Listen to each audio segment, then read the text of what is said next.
श्रीमद् भगवद गीता प्रथम अध्याय अर्जुन विषाद योग।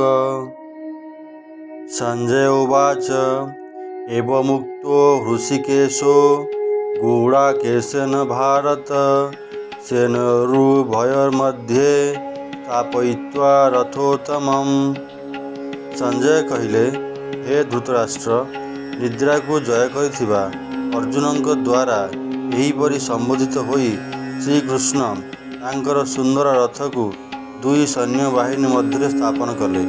भीष्म द्रोण प्रमुखतः सर्वेषां च महीक्षितम् उवाच पार्थ पश्येतान् समवेतान् कुरुनीति।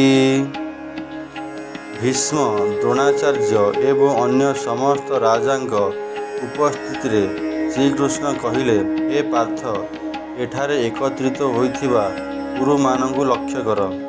कुरु शब्दर अंतर्भुक्त उभय कौरव एवं पांडव अटंती, कारण उभय कुरु वंशज।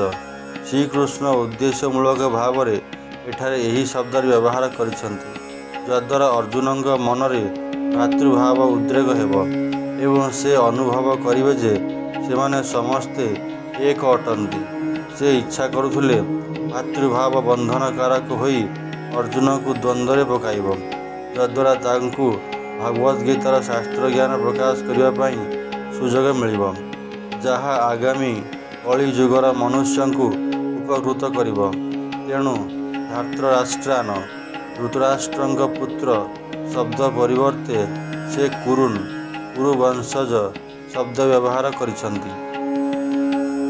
पत्थर उपचार करने को जाई जड़े डाक्तर जेपरी रोगी को प्रथमे पत्थरटी को पाचिबार औषध देई पर रोगग्रस्त अंश को काटी बाहर कर दियंती, ठीक सेहीपरि भगवान मध्य अर्जुनंकर मोह नष्ट करने प्रथमे ताहाकु तांक मनरे सृष्टि करुछंती।